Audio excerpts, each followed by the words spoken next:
السلام عليكم ورحمة الله وبركاته.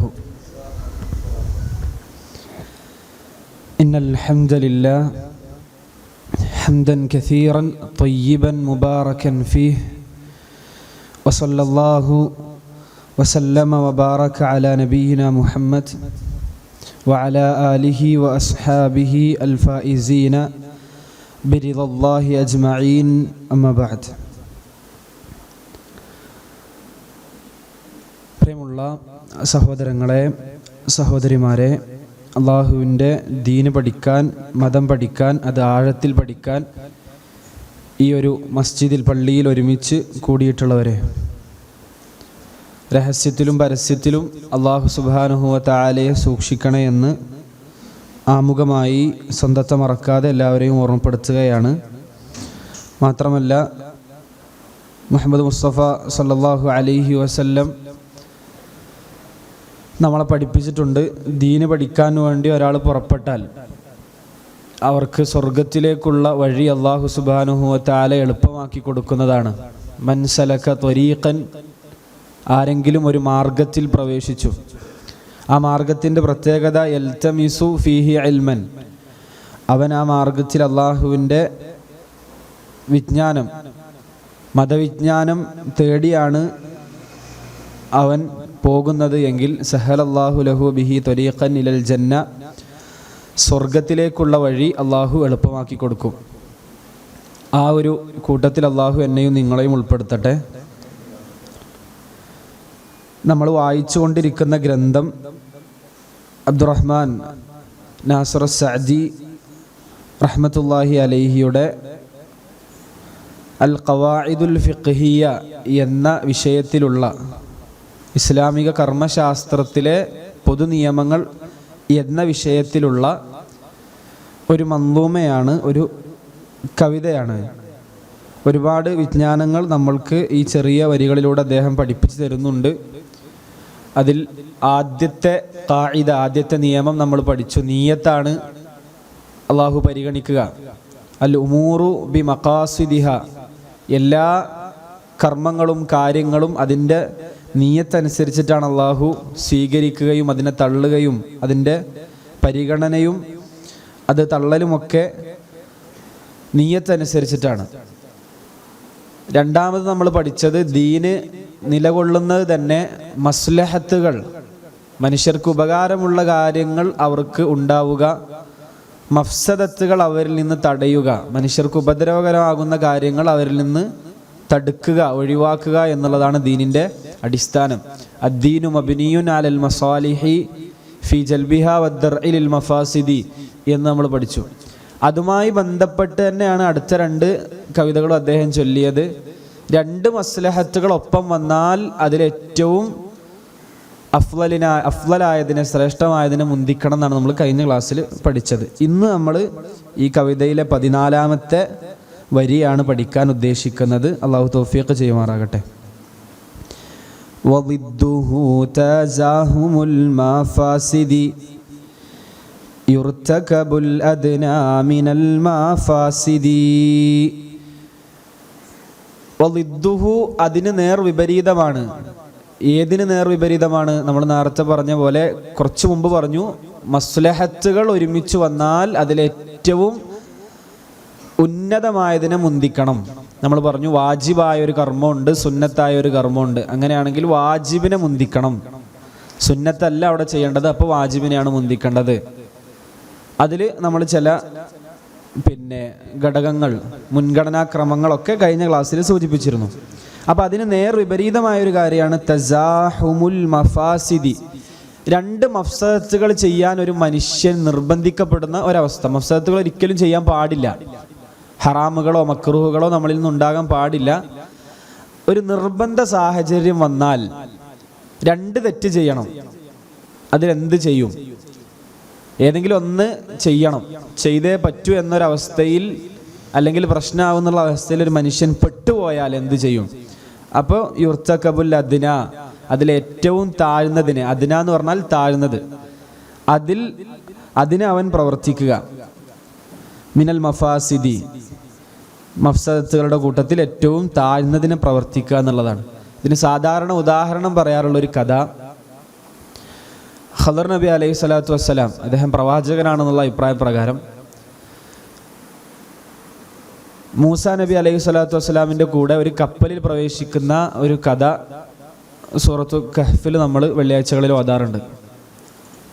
അപ്പോൾ ആദ്യം കപ്പലിൽ കയറുമ്പോൾ ഖദർ നബി അലൈഹി സ്വലാത്തു വസ്സലാം കപ്പലിന് ഓട്ടം ഉണ്ടാക്കുന്നുണ്ട്, കപ്പലിന് ചെറിയ കേട് വരുത്തുന്നുണ്ട്. അപ്പോൾ മൂസാ നബി അലൈഹി സ്വലാത്തു വസ്സലാമിന് അത്ഭുതമായിട്ട് ചോദിക്കുകയാണ്, അതെന്താണ് അങ്ങനെ പാടില്ലല്ലോ, ചോദിക്കരുതെന്ന് മുമ്പ് പറഞ്ഞിരുന്നു, ചോദിച്ചു പോവുകയാണ്. പ്രതീക്ഷിക്കാത്തൊരു കാര്യമാണല്ലോ ചെയ്യുന്നത്. അപ്പോൾ ആദ്യം അതിൻ്റെ ഒരു ലക്ഷ്യം, അല്ലെങ്കിൽ അതുകൊണ്ട് അദ്ദേഹം ലക്ഷ്യം വെച്ചത് പറഞ്ഞു കൊടുക്കുന്നില്ല. പിന്നീട് മൂസാ നബി അദ്ദേഹം പിരിയുന്ന സമയത്താണ് ആ കപ്പലുമായി ബന്ധപ്പെട്ട കാര്യം പറഞ്ഞു കൊടുക്കുന്നത്. അവിടെ ഒരു ദുഷ്ടനായ രാജാവുണ്ട്. ആ രാജാവ് ഈ കപ്പലുകൾ, പാവപ്പെട്ടവരുടെ കപ്പലുകൾ പിടിക്കാൻ നിൽക്കുകയാണ്. അതുകൊണ്ട് തന്നെ എന്തെങ്കിലും കുറവുണ്ടെങ്കിൽ, ന്യൂനത ഉണ്ടെങ്കിൽ ഇത് ഒഴിവാക്കി വിടും. അപ്പോൾ രണ്ട് മഫ്സദത്തുകളൊപ്പം വന്നു. ഒന്നെങ്കിൽ രാജാവിൻ്റെ അടുത്ത് ആ കപ്പൽ കൊടുക്കേണ്ടി വരും, അതൊരു വലിയ മഫ്സദത്താണ്. അല്ലെങ്കിൽ പിന്നെ ഈ കപ്പലിനൊരു ന്യൂനത ഉണ്ടാക്കുക എന്നുള്ളതും കപ്പലിന് കേട് തന്നെയാണ്. അപ്പം അതിലേറ്റവും ചെറുതെടുത്തു അദ്ദേഹം, എന്നിട്ട് വലുതിനെ തടഞ്ഞു എന്നാണ് പൊതുവെ ഈ ഒരു കായികക്കൊക്കെ ഉദാഹരണം പറയാറുള്ളത്. എന്തായാലും ഇതുമായി ബന്ധപ്പെട്ട് ഒന്നാമത് എന്താണ് മഫ്സദത്ത് എന്ന് പറഞ്ഞാൽ മസ്ലഹത്ത് എന്താണോ അതിന് നേർ ഓപ്പോസിറ്റ്, നേർ വിപരീതം, ലിദ്ദുൽ മസ്ലഹത്താണ് മഫ്സദത്ത് ഭാഷയിൽ. നമ്മുടെ ഭാഷയിൽ, ഫിഖഹിൻ്റെ ഭാഷയിൽ മഫ്സദത്ത് എന്ന് പറയുമ്പോൾ നമ്മൾ ആദ്യം പഠിച്ച ളറൂറാത്തുൽ ഖംസ് ഉണ്ട്. നമ്മളുടെ മതം, നമ്മളുടെ ശരീരം, നമ്മളുടെ ബുദ്ധി, നമ്മളുടെ പരമ്പര, അങ്ങനെ നമ്മൾ എണ്ണിയ 5 കാര്യങ്ങളുണ്ടല്ലോ. ഈ 5 കാര്യങ്ങൾ അതിന് ദോഷം വരുത്തുന്ന, അതിൽ വീഴ്ച വരുത്തുന്ന എന്തെങ്കിലും ഒരു ഉപദ്രവം, അതിനാണ് മഫ്സദത്ത് എന്ന് പറയാം. അത് 2 രൂപത്തിലാണ് ഉണ്ടാവുക. ഒന്നെങ്കിൽ ഹറാമായിരിക്കും, അല്ലെങ്കിൽ മക്രൂഹ് ആയിരിക്കും. ഹറാം എന്ന് പറഞ്ഞാൽ അത് ചെയ്യാൻ ഒരിക്കലും പാടില്ല, ഒരിക്കലും ഹറാമുകൾ ചെയ്യരുത്. ഹറാമുകൾ നമ്മുടെ ജീവിതത്തിൽ വന്നു പോയാൽ നമ്മൾ നശിച്ചു എന്ന് കൂട്ടിയാൽ മതി. ഞാൻ ഇൻഷാ അല്ലാഹ് അതിലേക്ക് വരാം. 2 മക്രൂഹുകളാണ്. മക്രൂഹാത്ത് എന്ന് പറഞ്ഞാൽ അത് ചെയ്താൽ ശിക്ഷ കിട്ടുകയില്ല, പക്ഷേ ഒഴിവാക്കിയ കൂലിട്ടു, അങ്ങനത്തെ കാര്യങ്ങളുണ്ടാവും മക്രൂഹുകൾ. അത് ശറഇൻ്റെ ഒരു വിഭജനമാണ്. അത് ഒഴിവാക്കിയ കൂലുണ്ട്, പക്ഷെ ചെയ്താൽ പിന്നെ കുറ്റം കിട്ടൂല, ശിക്ഷ കിട്ടൂല, ശിക്ഷക്ക് അർഹനല്ല എന്ന് പറയുന്നതാണ് മക്രൂഹാത്ത്. 2 ഒഴിവാക്കേണ്ട തന്നെയാണ്. ഈ മഫ്സദത്തുകളൊന്നും ചെയ്യരുത് എന്നുള്ളതാണ് ദീനിൻ്റെ അടിസ്ഥാനം. ഒരു മനുഷ്യൻ ഏതെങ്കിലും ഒന്ന് ചെയ്യുന്നതിലേക്ക്, ഇപ്പം എന്തെങ്കിലും ഒരു മക്രൂഹായ കാര്യം ചെയ്യുന്നതിലേക്ക് നിർബന്ധിതനായാൽ ആ സന്ദർഭമാണ് പിന്നെ ഉള്ളത്. ഇനി 2 ഹറാമുകൾ എതിരായി എന്ന് വിചാരിക്കുക. അപ്പം മഫ്സദത്തുകൾ എതിരായി വരിക എന്ന് പറഞ്ഞാൽ നിങ്ങൾ ശ്രദ്ധിച്ചിരിക്കുക, 2 മഫ്സദത്തുകൾ എതിരായി, അതായത് 2 ഹറാമുണ്ട്, അതിലേതെങ്കിലും ഒന്ന് ചെയ്യണം. 2 ഹറാമാണ്. ശരിക്കും ഹറാമുകൾ ചെയ്യുന്നത് ഒരിക്കലും നമ്മുടെ ജീവിതത്തിൽ ഉണ്ടാകാൻ പാടില്ല. ഞാൻ അതിൻ്റെ ഒരു ആത്മീയമായ വശം കൂടിയും പറയാണ്, എന്നിട്ട് നമുക്ക് ഇതിൻ്റെ കർമ്മശാസ്ത്ര വശത്തിലേക്ക് പോകാം. അല്ലെങ്കിൽ ഫിഖ് പഠിച്ച് ഫാസിഖാവ് എന്ന് പറയുന്ന ഒരവസ്ഥ ഉണ്ടായിരുന്നല്ലോ, നമുക്ക് ഫിഖ് പഠിച്ച് കടന്നു വരുന്നല്ലോ. അപ്പം ഇതിൻ്റെ ഒരു ആത്മീയമായ വശം, ഹറാമുകൾ നമ്മുടെ ജീവിതത്തിൽ ചെറുതെങ്കിലും വന്നാൽ അത് നമ്മുടെ ജീവിതത്തെ സാരമായി ബാധിക്കും. ഒരു ഹറാമായ കാഴ്ച, അതിപ്പോൾ ആരാ കാണാത്തത്, അതിപ്പോൾ ആരാ കേൾക്കാത്തത്? നമ്മളെല്ലാവരും ഫേസ്ബുക്ക് ഉപയോഗിക്കുന്നവരാണ്, നമ്മളെല്ലാവരും ഇൻസ്റ്റാഗ്രാം ഉപയോഗിക്കുന്നവരാണ്, നമ്മളെല്ലാവരും ഈ രൂപത്തിലുള്ള സോഷ്യൽ മീഡിയ പ്ലാറ്റ്ഫോമുകളിലൊക്കെ കയറി നമ്മളിതൊക്കെ ഉപയോഗിക്കുന്നവരാണ്. അപ്പോൾ ആരാണിത് കാണാത്തത്, ആരാണിത് കേൾക്കാത്തത്? ഇതിപ്പോൾ ഈ കാലത്തൊക്കെ സംഗീതം കേൾക്കാത്തവരുണ്ടാവുമോ? ഈ പണ്ടൊക്കെ നമ്മൾ അയ്യേ എന്നൊക്കെ പറഞ്ഞിരുന്ന കാര്യങ്ങൾ, ലജ്ജയോടെ കണ്ടിരുന്ന കാര്യങ്ങൾ, അതൊക്കെ വളരെ നിസ്സാരമായി നമ്മൾ കാണുന്നുണ്ടെങ്കിൽ ഒന്ന് നമ്മുടെ പിന്നെ അറിവിനെ ബാധിക്കും, നമുക്ക് അറിവ് കിട്ടൂല, ഇൽമ് കിട്ടൂല. ഹറാമ് ചെയ്യുന്ന ഒരു വ്യക്തിയുടെ ജീവിതത്തിൽ ഇൽമ് ഒരു സമയം പഠിക്കാൻ പറ്റിയേക്കും, പക്ഷെ അത് മറന്നുപോകും. അറിവ് പഠനത്തെ ബാധിക്കും, മതപഠനത്തെയും മറ്റു പഠനങ്ങളൊക്കെ അറിവിനെ ബാധിക്കും. നമ്മുടെ ഒരു ഹറാമ് ചെറുതായി വന്നാൽ പോലും, എൻ്റെ മക്കൾ പ്രത്യേകം ശ്രദ്ധിക്കുക, ഇതിൽ ദർസിൽ പഠിക്കുന്ന കുട്ടികളുണ്ടാവും, എന്തെങ്കിലും ഒരു ഹറാം, അള്ളാഹു നമ്മളെ ഹറാമുകളിൽ നിന്ന് രക്ഷിക്കട്ടെ, ചെറുതാകട്ടെ വലുതാകട്ടെ, അള്ളാഹ് ചെറുതാണോ വലുതാണോ എന്നല്ല നോക്കേണ്ടത്, ആരെയാണ് ധിക്കരിക്കുന്നതെന്നാണ് നോക്കേണ്ടതാണ് ഉലമാക്കൾ പറയാം. ആരെയാണ് നമ്മൾ ധിക്കരിക്കുന്നത് ഹറാമിലൂടെ? അള്ളാഹുവിനെയാണ്. അപ്പോൾ ഒരു കാഴ്ച പോലും നമ്മളുടെ ഹൃദയത്തെ ബാധിക്കും, നമ്മളുടെ അറിവിനെ ബാധിക്കും. മഹാനായ ഇമാം ഷാഫിഈ റഹ്മത്തുള്ളാഹി അലൈഹി അദ്ദേഹത്തിൻ്റെ ഉസ്താദ് വക്കീഇനോട് പരാതി പറഞ്ഞത്, എനിക്ക് മനപ്പാടാക്കാൻ കഴിയണില്ല. ഇമാം ഷാഫി റഹ്മത്തുള്ളാഹി അലൈഹി എന്ന് പറയുന്ന അദ്ദേഹത്തെക്കുറിച്ച് നമ്മൾ അദ്ദേഹത്തെക്കുറിച്ച് കേട്ടിട്ടുള്ളത്, അദ്ദേഹം 7-ാം വയസ്സിലോ 9-ാം വയസ്സിലോ ഖുർആൻ പൂർണ്ണമായി മനപ്പാടമാക്കുകയും ഇമാം മാലിക്കിൻ്റെ മുവത്ത പൂർണ്ണമായി മനപ്പാടാക്കുകയും അങ്ങനെ ഒരുപാട് എത്രയോ ലക്ഷം ഹദീസുകൾ മനപ്പാടമുള്ള ഇമാം ഷാഫി റഹ്മത്തുള്ളാഹി അലൈഹി പറയാണ്, എനിക്ക് മനപ്പാടാക്കാൻ കഴിയണില്ല എന്ന് ഉസ്താദിനോട് പഠിക്കുന്ന കാലത്ത് പരാതി പറഞ്ഞപ്പോൾ വക്കീഅ് മറുപടി പറഞ്ഞത്, നിങ്ങൾ എന്ത് ചെയ്യണം, തെറ്റുകൾ ഒഴിവാക്കണം. കാരണം അള്ളാഹുവിൻ്റെ ഒരു പ്രകാശമാണല്ലോ അറിവ്. ഒരു തെറ്റ് ചെയ്യുന്ന ആളുടെ ഹൃദയത്തിൽ അള്ളാഹു ഈ പ്രകാശം ഇട്ട് കൊടുക്കൂല. ഇങ്ങനെ ഒന്നാമത്തെ കേട് ഇതാണ്, അറിവ് നഷ്ടപ്പെടും, റിസ്ക് കുറയും. ഹറാമുകൾ ചെയ്താൽ റിസ്ക്കുകളിൽ പ്രശ്നം ഉണ്ടാകും. ഹറാമുകൾ ചെയ്താൽ നമ്മൾ അറിയാതെ നമ്മുടെ ആയുസിൻ്റെ ബറക്കത്ത് നഷ്ടപ്പെടും, നമ്മുടെ സമയത്തിൻ്റെ മൂല്യം നഷ്ടപ്പെടും, നമ്മളൊരു ഒന്നിനും കൊള്ളാത്ത ആളായിത്തീരും. ഇതൊന്നും നമ്മൾ അറിയാതെ നമ്മുടെ മനസ്സിൻ്റെ ഉള്ളിൽ സംഭവിച്ച് നമ്മളൊരു കറുത്ത കുത്തുകൾ വീണ് പിന്നെ എന്ത് വാള് കേട്ടാലും എന്ത് ഖുത്ബ കേട്ടാലും എന്ത് ക്ലാസ് കേട്ടാലും നമുക്കൊരു പ്രയോജനം ഉണ്ടാകില്ല. നമ്മൾ അതിൻ്റെ ഏതെങ്കിലും ഒരു വശം എടുക്കുള്ളൂ. നമ്മളിത് എത്ര കേട്ടതാണ്, നമ്മളിത് എത്ര കണ്ടതാണ് എന്നതിനപ്പുറം നമുക്കൊന്ന് കരയാനോ അള്ളാൻ്റെ മുമ്പിൽ പൊട്ടിക്കരയാനോ സുജൂദിലൊരു ഖുശൂ കിട്ടാനോ നിസ്കാരത്തിലൊരു ഭയഭക്തി കിട്ടാനോ ഒന്നും ക്ലാസ്സുകളൊന്നും ഉപകരിക്കില്ല. അത് നമ്മളെ കാത്തുരക്ഷിക്കട്ടെ. അപ്പോൾ ഹറാമുകൾ ഒരിക്കലും നമ്മുടെ ജീവിതത്തിൽ ഉണ്ടാകരുത് എന്നുള്ളതാണ്. ഇനി 2 ഹറാമുകൾ നമ്മുടെ ആ ഒരു ഇടക്ക് മനുഷ്യൻ പെട്ടുപോയാൽ എന്ത് ചെയ്യും എന്നുള്ളതാണ്. 2 ഹറാമുണ്ട്. അപ്പോൾ അതിൽ ഏറ്റവും ചെറുത് എടുക്കണം എന്നാണല്ലോ. അതിലൊന്ന്, ഒരാൾക്ക് ഒന്നെങ്കിൽ ഒരു പെണ്ണിനെ വ്യഭിചരിക്കണം, അയാളൊരു പെട്ട സാഹചര്യമാണ്. ഒന്ന് ചിലപ്പോൾ അയാൾ നിർബന്ധിക്കുന്നതാകാം, അല്ലെങ്കിൽ അയാൾ സ്വയംഭോഗം ചെയ്യണം. ഇത് രണ്ടിലേതെങ്കിലും ഒന്നിൽ അയാൾ പെട്ടുപോയി. അതൊരിക്കലും നമ്മളതിനെ എന്തായി കാണരുത്, ഇതൊരു വഴിയാണ്. ഞാനിത് ഉദാഹരണം പറയുമ്പോഴും ഞാനത് കുറച്ചുകൂടി നിങ്ങൾ സൂക്ഷിക്കണം. നമ്മൾ പെട്ടുപോവുക എന്ന് പറഞ്ഞാൽ അത്രയും വലിയ സാഹചര്യം ആയിരിക്കണം. ഒന്നെങ്കിൽ നമ്മൾ നിർബന്ധിപ്പിക്കുകയാണ് ഇതിലേതെങ്കിലും ഒന്നൊക്കെ ചെയ്യാൻ, അല്ലെങ്കിൽ ആ രൂപത്തിൽ, അല്ലെങ്കിൽ ഈ സ്വയംഭോഗം ചെയ്തില്ല, അല്ലെങ്കിൽ പെണ്ണിനെ വ്യഭിചരിക്കുക, അത് രണ്ടിലേതെങ്കിലും ഒന്ന് ചെയ്യണം എന്നൊരവസ്ഥയിലേക്ക് മനുഷ്യൻ പെട്ടുപോയ സ്വാഭാവികമായിട്ടും സ്വയംഭോഗം ചെയ്യുക എന്നുള്ളതിലേക്ക് മനുഷ്യൻ തിരിയേണ്ടത്. 2 ഹറാം തന്നെയാണ്, 2 കുറ്റം കിട്ടുന്ന പരിപാടി തന്നെയാണ്. പക്ഷേ അങ്ങനെ പെട്ടുപോയാൽ ഏറ്റവും ചെറുതെടുക്കുക എന്നതിന് ഒരു ഉദാഹരണം പറഞ്ഞു എന്ന് മാത്രം. കാരണം അത് മറ്റുള്ളവരിലേക്ക് വിട്ടുകിടക്കുന്നില്ല. ഒരു സ്ത്രീ വ്യഭിചരിക്കുമ്പോൾ ആ സ്ത്രീയിലേക്ക് അത് വിട്ടുകിടക്കുന്നുണ്ട്. നമ്മൾ ചെയ്യുമ്പോൾ നമുക്ക് മാത്രമേ എന്തുണ്ടാവുള്ളൂ, സ്വയംഭോഗത്തിൽ ആ ലൊറ ഉണ്ടാവുള്ളൂ. എന്തായാലും സ്വയംഭോഗം ഹറാമാണ്, സിനയും ഹറാമാണ്. ഏറ്റവും വലിയ ഹറാം ഏതാണെന്ന് വെച്ചാൽ മറ്റുള്ളവരിലേക്ക് കൂടി വിട്ട് കിടക്കുന്നത് കൊണ്ട് വ്യഭിചാരമാണ്. ഇന്ന് നമ്മൾ ആ ഒരു വ്യഭിചാരത്തെക്കുറിച്ച്, ലൈംഗികപരമായ സൂക്ഷ്മതയെക്കുറിച്ച് പറയേണ്ട ഒരു കാലമാണ്. അത് പ്രത്യേകിച്ച് നമ്മളെല്ലാവരും ഈ മതത്തിൻ്റെ ദീനിൻ്റെ ആളുകളായി നടക്കുന്ന, അല്ലെങ്കിൽ നമ്മൾ പള്ളിയിലൊക്കെ വരുന്ന നമുക്ക് ആ ഒരു വിഷയത്തിലുള്ള സൂക്ഷ്മത, ഒരു മനുഷ്യനെ തെറ്റിക്കാൻ ഏറ്റവും വലിയ ഒരു ഫിത്തനയാണ് സ്ത്രീകളുടെ ഫിത്തന എന്ന് പറഞ്ഞാൽ. ആ ലൈംഗികപരമായുള്ള അപജയങ്ങളും ന്യൂനതകളും അല്ലാഹു നമ്മളെ കാത്തുരക്ഷിക്കട്ടെ. വിവാഹം കഴിച്ചവർക്ക് അതിൽ തൃപ്തിപ്പെടാനും കഴിക്കാത്തവർക്ക് എത്രയും പെട്ടെന്ന് ആ രൂപത്തിലുള്ള ഒരു തട സ്വീകരിക്കാനും അല്ലാഹു തൗഫീഖ് നൽകട്ടെ. അപ്പോൾ അത് നമ്മൾ വളരെ സൂക്ഷ്മതയോടെ കാണണം. പ്രത്യേകിച്ച് ഈ സോഷ്യൽ മീഡിയ കാണുന്നത്, നമ്മൾ എന്തൊക്കെയാണ് കാണുന്നത്, എന്തൊക്കെയാണ് കേൾക്കുന്നത് പോലും നമുക്കില്ല. നമ്മുടെ മനസ്സ്, ഖൽബ് അല്ലാഹു പെട്ടെന്ന് മാറ്റും. മനുഷ്യന്മാരുടെ ഹൃദയങ്ങൾ അള്ളാഹുവിൻ്റെ വിരലുകൾക്കിടയിലാണെന്നും അത് അള്ളാഹു ഉദ്ദേശിക്കുന്ന രൂപത്തിൽ അവന് മാറ്റുമെന്നും അള്ളാഹു പഠിപ്പിച്ചിട്ടുണ്ട്, റസൂലുള്ളാഹി പഠിപ്പിച്ചിട്ടുണ്ട് സല്ലല്ലാഹു അലൈഹി വസല്ലം. നബി പ്രാർത്ഥിക്കാൻ പറഞ്ഞിട്ടുണ്ട്, എന്ത്, അല്ലാഹുമ്മ യാ മുഖല്ലിബൽ ഖുലൂബ് സബ്ബിത് ഖൽബി, അല്ലെങ്കിൽ ഖുലൂബന അലാ ദീനിക്. അള്ളാഹു എൻ്റെ ഹൃദയത്തെ, അല്ലെങ്കിൽ ഞങ്ങളുടെ ഹൃദയങ്ങളെ നീ നിൻ്റെ ദീനെ ഉറപ്പിച്ച് നിർത്തണേ. അപ്പോൾ സ്വഹാബത്ത് ചോദിക്കുന്നു, റസൂലേ ഞങ്ങളുടെ വിഷയത്തിലാണ് നിങ്ങൾ പേടിക്കണത് എന്ന് ചോദിക്കുമ്പോൾ, അതെ അങ്ങനെ തന്നെയാണ്, നിങ്ങളുടെ വിഷയത്തിലും പേടിയുണ്ട്. സ്വഹാബത്തിനോടാണല്ലോ ഈ പറയുന്നത്.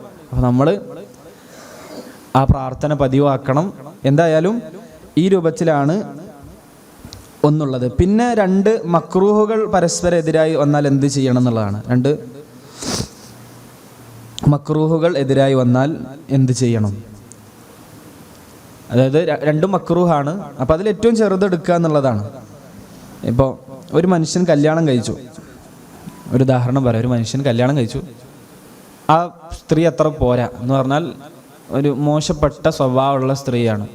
അള്ളാഹു നമ്മളെ ഭാര്യമാരെ നല്ല സ്വഭാവമുള്ളവരാക്കട്ടെ, നമ്മളെയും അള്ളാഹു ഏറ്റവും നല്ല ഖുലുഖുള്ളവരാക്കട്ടെ. 2 അങ്ങോട്ടും ഇങ്ങോട്ടും വേണമല്ലോ. ഒരു സൂഉൽ ഇശ്റ ആ സ്ത്രീയുടെ ഭാഗത്തു നിന്നുണ്ട് എന്ന് പറഞ്ഞാൽ ഭയങ്കരമായ ബുദ്ധിമുട്ടുണ്ട് ആ സ്ത്രീയെ കൊണ്ട്. ആ സ്ത്രീ ഇടപെടുന്നത് തന്നെ ഭയങ്കരമായ ബുദ്ധിമുട്ടാണ് നമുക്കുണ്ടാക്കുന്നത്. ആ രൂപത്തിലുള്ളൊരു സ്ത്രീയാണ്. എന്നാൽ മക്കളുണ്ട്, ആ സ്ത്രീയിൽ നമുക്ക് മക്കളുണ്ട്. അപ്പോൾ ഒന്നെങ്കിൽ നമുക്ക് ആ സ്ത്രീയെ നമ്മൾ നിലനിർത്തുക എന്നുള്ളത് നമ്മളെ സംബന്ധിച്ചിടത്തോളം ഒരു മഫ്സദത്ത് തന്നെയാണ്. എന്ന് പറഞ്ഞാൽ നമുക്ക് സൂഉൽ ഇശ്റ ഉണ്ട്, നമ്മളോട് വളരെ മോശമായിട്ടാണ് പെരുമാറുന്നത്, നമുക്കൊരു മഫ്സദത്ത് തന്നെയാണ്. പക്ഷെ നമ്മൾ ആ സ്ത്രീയെ ഒഴിവാക്കുകയാണെങ്കിൽ അതിനേക്കാൾ വലിയൊരു ലൊറർ അവിടെ വരാണ്ട് മക്കൾക്ക് ഉപദ്രവം ഉണ്ടാകും. എന്ന് പറഞ്ഞാൽ മക്കൾക്ക് പിന്നെ നോക്കാൻ ആളുണ്ടാകില്ല, ആ ഒരു അവസ്ഥയിലേക്ക് മക്കൾ ചെല്ലും. അങ്ങനെയാണെങ്കിൽ നമ്മൾ എന്തിനാണ് മുന്തിക്കേണ്ടത്? നമ്മൾ ആ സ്ത്രീയെ ഏറ്റവും ചെറുത് ആ സ്ത്രീ അവിടെ തന്നെ നിലനിർത്തുക എന്നുള്ളതാണ് നമ്മൾ ചെയ്യേണ്ടത് എന്ന് അദ്ദേഹം പഠിപ്പിക്കുന്നുണ്ട് ഈ കിതാബ് രചിച്ച ആൾ. അപ്പോൾ അങ്ങനെ മക്രൂഹുകൾ, 2 മക്രൂഹുകൾ വന്നാൽ പിന്നെ സ്വാഭാവികമായിട്ടും ഏറ്റവും ചെറിയ മക്രൂഹിലേക്ക്, 2 മക്രൂഹാണ് പിന്നെ ചെയ്യൽ, 2 മക്രൂഹാണല്ലോ, 2ഉം അല്ലാഹു സുബ്ഹാനഹു വ തആല നമ്മളെ നിരുത്സാഹപ്പെടുത്തിയ കാര്യങ്ങളാണ്. അപ്പോൾ അതിൽ ഏറ്റവും ചെറുതെടുക്കുക. ഇനി മൂന്നാമത് നമ്മൾ മസ്ലഹത്തിൻ്റെ കാര്യം പറഞ്ഞ പോലെ തന്നെ വാജിബും സുന്നത്തും എതിരായി വന്ന വാജിബ് എടുക്കുക എന്ന് പറഞ്ഞ പോലെ തന്നെ ഒരു ഹറാമ് മക്രൂഹും വന്ന സ്വാഭാവികമായിട്ട് എന്തിനാ എടുക്കുക? മക്രൂഹ് തന്നെയാണ് നമ്മൾ ചെയ്യുക. അതിൽ ഇപ്പോൾ ഉദാഹരണം, ഒരാൾ മരിക്കാൻ കിടക്കുകയാണ്, നമ്മൾ പറഞ്ഞിട്ടുണ്ട്. അങ്ങനെ ആ ഒരു അവസ്ഥയിൽ ഒരാൾക്കൊരു പന്നിമാംസം ഉണ്ട് തൊട്ടടുത്ത്, അപ്പം അത് കഴിക്കാമെന്നാണല്ലോ, അത് വയറ് നിറച്ച് കഴിക്കാമെന്നല്ല, ജീവൻ നിലനിർത്താവുന്ന രൂപത്തിൽ കഴിക്കാമെന്നാണല്ലോ. അവിടെ ഒരു ഉള്ളിയുണ്ട്, ഉള്ളി കഴിക്കൽ മക്രൂഹ് ആണല്ലോ. എന്ന് പറഞ്ഞാൽ നമ്മൾ വായ്നാറ്റം ഉണ്ടാക്കുന്ന രൂപത്തിൽ ആ ഉള്ളിയുണ്ട്. അപ്പം എന്താ ചെയ്യുക? ആളെ ഉള്ളി എടുത്ത് കഴിക്കാണല്ലോ ചെയ്യേണ്ടത്, കാരണം അത് മക്രൂഹേ ഉള്ളൂ, ഇതെന്താണ്? ഹറാമാണ് എന്നുള്ളത് കൊണ്ട്. അപ്പം ഇതാണ് പൊതുവെ ഇതുമായി ബന്ധപ്പെട്ട് സൂചിപ്പിക്കാനുള്ളത്.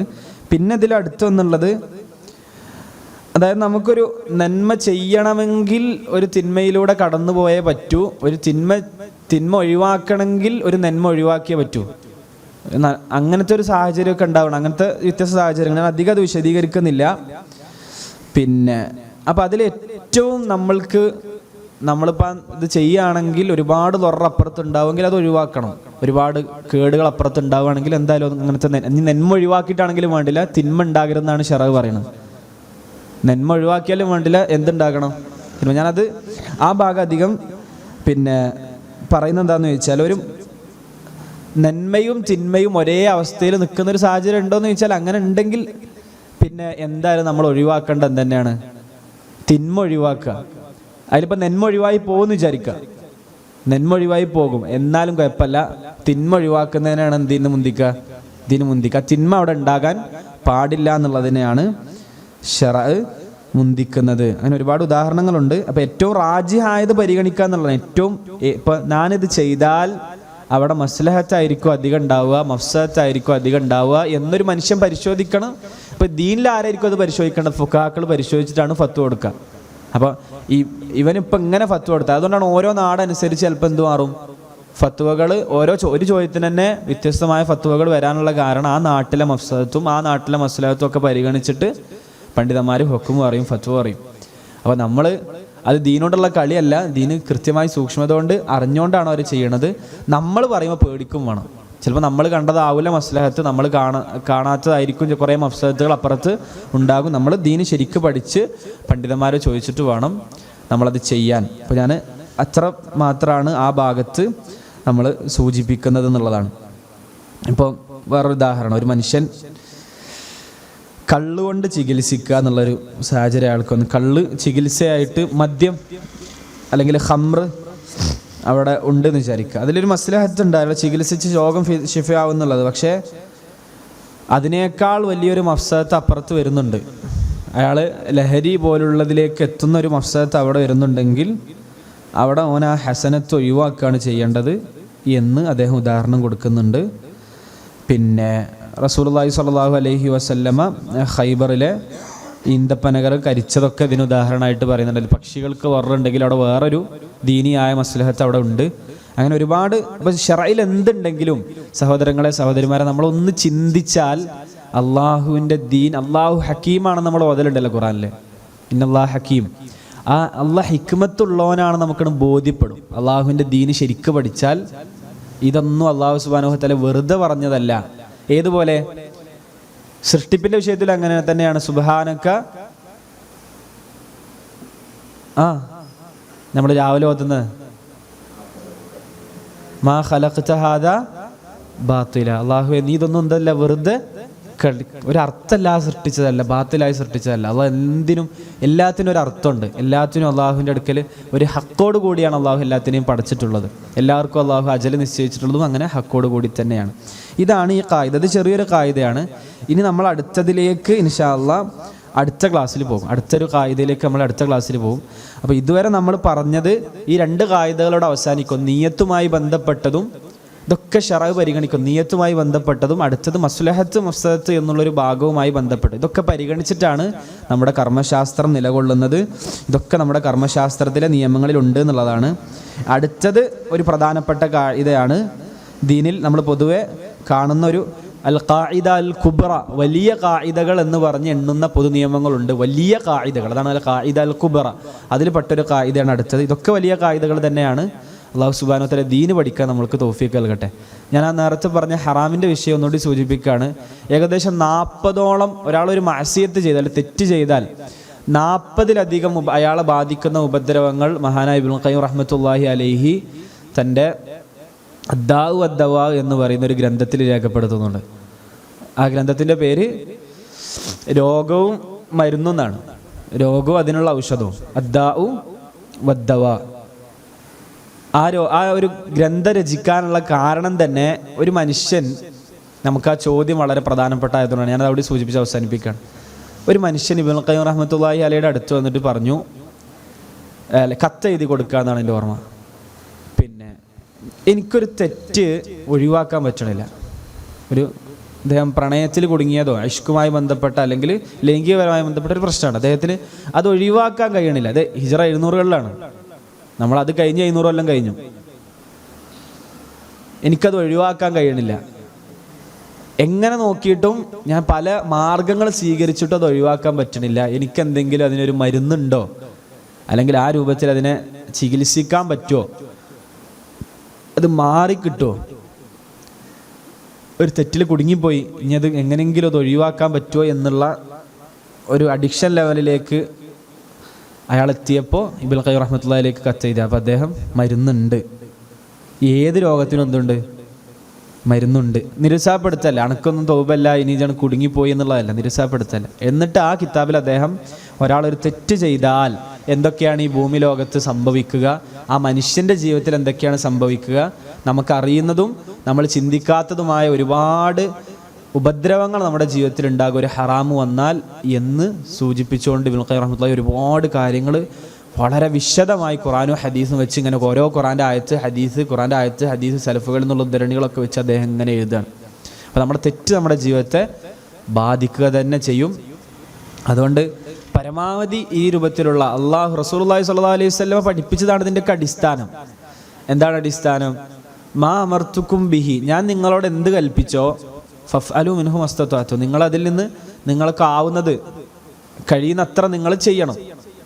വമാ നഹൈതുക്കും അൻഹു ഫജ്തനിബു, ഞാൻ നിങ്ങളോട് എന്തെങ്കിലും നിരോധിച്ചാൽ നിങ്ങളത് ഒഴിവാക്കണം, ഒഴിവാക്കണം. അതിൽ പിന്നെ കഴിവിൻ്റെ പ്രശ്നമല്ല, ഒഴിവാക്കണം, തെറ്റുകൾ ഒഴിവാക്കണം. ഇനി ഹറാമില്ലാത്ത ഒരാളുടെ ജീവിതത്തിൽ ഭയങ്കരമായ മധുരം അയാൾക്ക് കിട്ടും, ഒരു ആസ്വാദനം കിട്ടും. ഒരാൾ ഇന്ന് രാവിലെ എഴുന്നേറ്റ് തൊട്ട് രാത്രി കിടക്കുന്നത് വരെ ഒരാൾ ഒരു ഹറാമും ഇല്ലാതെ അള്ളാഹ് ഇഷ്ടപ്പെടാത്തൊരു കാര്യത്തിലും കാണാതെ കേൾക്കാതെയാണ് നമ്മുടെ കണ്ണ് കടന്നുപോയത്, നമ്മുടെ കാതുകൾ കടന്നുപോയത്, നമ്മുടെ അവയവങ്ങൾ കടന്നുപോയത് എങ്കിൽ വല്ലാത്തൊരാശ്വാസമായിരിക്കും അയാളുടെ ജീവിതത്തിൽ ഉണ്ടാകുക. അത് തുടർത്താനും നമുക്ക് കഴിയണം. ഒരു ദിവസം നന്നാവുക, രണ്ടാമത്തെ ദിവസം കേടുവരിക, അങ്ങനെയല്ല. നമുക്ക് ഹറാമുകളില്ലാത്തൊരു ജീവിതം തുടർത്താൻ കഴിയണം. അള്ളാഹ് നമുക്ക് തൗഫീഖ് നൽകി അനുഗ്രഹിക്കുമാറാകട്ടെ. എന്തായാലും നമ്മുടെ ജീവിതം അള്ളാഹു സുബ്ഹാനഹു വ തആല തന്ന വലിയൊരു നിഅമത്താണ്. ആ നിഅമത്തിനെ അള്ളാഹിൻ്റെ മാർഗ്ഗത്തിൽ ഉപയോഗിക്കുക. നമ്മുടെ കൈ, നമ്മുടെ കാല്, നമ്മുടെ കണ്ണ്, നമ്മുടെ ഗുഹ്യാവയവം, നമ്മുടെ എല്ലാ അവയവങ്ങളും അള്ളാഹുവിൻ്റെ വലിയ അനുഗ്രഹങ്ങളാണ്. ആ അനുഗ്രഹങ്ങളെ മുഴുവൻ നന്ദി കാണിക്കേണ്ടത് അള്ളാഹിൻ്റെ മാർഗ്ഗത്തിൽ ഉപയോഗപ്പെടുത്തിക്കൊണ്ടാണ്. ഇത് കർമ്മശാസ്ത്രപരമായ പൊതു നിയമങ്ങൾ പഠിപ്പിച്ചു എന്നാണ്. അള്ളാഹു സുബ്ഹാനഹു വ തആല ഇതുപോലെ ദീന് ആഴത്തിൽ പഠിക്കാനും, ഇത് കഴിഞ്ഞിട്ട് നമുക്ക് ഇതിൻ്റെ വിശദമായ പഠനങ്ങൾ വരുന്നുണ്ട്, എന്തായാലും ഇത് ആഴത്തിൽ പഠിക്കാനും ദീനിൽ ബസീറത്തോടുകൂടി ഉൾക്കാഴ്ചയോടുകൂടി അള്ളാഹുവിനെ ഇബാദത്ത് എടുക്കാനും എന്നെയും നിങ്ങളെയും അള്ളാഹു സുബ്ഹാനഹു വ തആല അനുഗ്രഹിക്കുമാറാകട്ടെ.